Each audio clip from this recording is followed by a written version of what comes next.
Halo, selamat pagi Bapak Ibu. Senang sekali, salam sehat untuk kita semua. Kali ini saya akan membawa satu topik, siapakah VMTech itu, siapakah kami. VMTech adalah perusahaan sistem integrator khusus untuk manufacturing, bisnis proses. Jadi memang khusus untuk kelas berat nih, manufacturing. Sejak tahun 2014, kami di VMTech adalah salah satu perusahaan yang sudah mensuplai beberapa keperluan sensor di manufacturing. Ya, sekitar tahun 2015 kami melakukan riset mandiri R&D terhadap beberapa devices microcontroller ataupun PLC untuk membantu pabrikan manufacturing membuat satu visual management seperti yang dikenal dengan 7 segment, Jidoka ataupun Andon system ya. Jadi isinya itulah target, actual sama different, kemudian shift-nya shift keberapa. Sekitar tahun 2018 kami dipercaya oleh salah satu multinational company di Indonesia untuk mereplace sistem yang sudah ada. Jadi mereka sudah ada sistem MES ataupun MIS ya, Manufacturing Execution System, untuk menggantikannya dengan versi kami VMTech. Ya, dan kami pun melakukannya untuk mereplace sistem tersebut.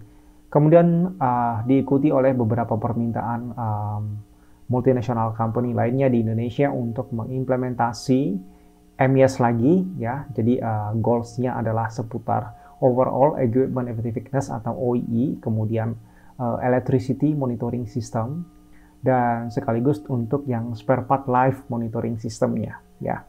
Kami pun melakukannya dengan cukup baik sampai dengan hari ini. Nah, belakangan ini kami VMTech juga mengembangkan beberapa aplikasi di manufacturer. Di antaranya adalah penggunaan barcode system, baik itu berbasis Android maupun yang berbasis Windows ya, untuk membantu manufacturer untuk inbound system ataupun outbound system untuk warehouse ya. Memaksimalkan juga penggunaan RFID untuk produk traceability ataupun proses traceability. Jadi menggunakan RFID. Sampai dengan hari ini kami juga terus berinovasi, melakukan riset dan development. Kami sadar bahwa kami juga nggak mulus-mulus. Ada beberapa hal yang mungkin mengecewakan beberapa customer, tapi kami tidak berhenti untuk belajar, berhenti untuk membenahi diri, berharap ke depan jauh lebih baik lagi. Nah, hari ini kami juga aktif untuk membuat dataset di beberapa aplikasi manufacturing untuk machine learning dan artificial dalam rangka kita menuju big data analytical.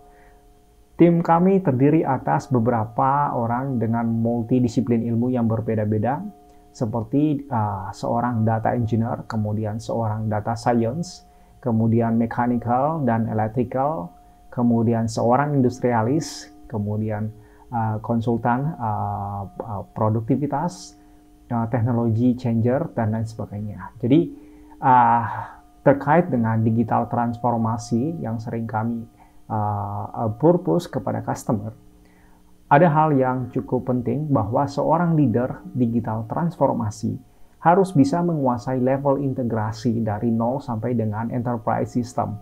Seseorang harus bisa menguasai keempat level itu, bukan berasal dari satu level saja atau orang IT saja, bukan. Jadi sekali lagi, digital transformasi ini bukanlah sebuah project ya, tapi ini sebuah journey yang perlu perjuangan dari step pertama untuk fondasinya ya, kemudian digitizing, kemudian digitalisasi, dan sampai kepada era artificial intelligence. Nah, ini yang harus kita sadari bersama. Kemudian berkat pengalaman kami di beberapa case manufacturer, baik itu local company maupun multinational company, kami mempunyai pembiayaan atau cost investasi yang sangat terjangkau. Bahkan beberapa dengan sistem sewa atau rental atau dikenal dengan SAS system. Ya, ini untuk membantu customer untuk tidak melakukan capital expenses atau CAPEX. Kemudian performance system yang kami provide kepada customer sangatlah baik karena kami hanya menggunakan industrial software ataupun hardware ya. Kemudian kami adalah vendor yang sudah proven dan kami bersedia menjadi pilihan Bapak Ibu untuk bersama-sama berkolaborasi menuju smart manufacturing. Akhir kata dari kami, teknologi itu sangatlah dinamis ya, cenderung dari waktu ke waktu semakin murah dan semakin mudah ya. Digital transformasi selalu dimulai dari people change dan organisasi change, itu yang penting. Kemudian baru kita bicara tentang teknologi sebagai enablers, dan terakhir adalah bisnis proses yang terus-menerus berkelanjutan dan tidak ada hentinya. Semoga hal ini bisa bermanfaat buat kita semua. Terima kasih, salam digitalisasi, salam sehat.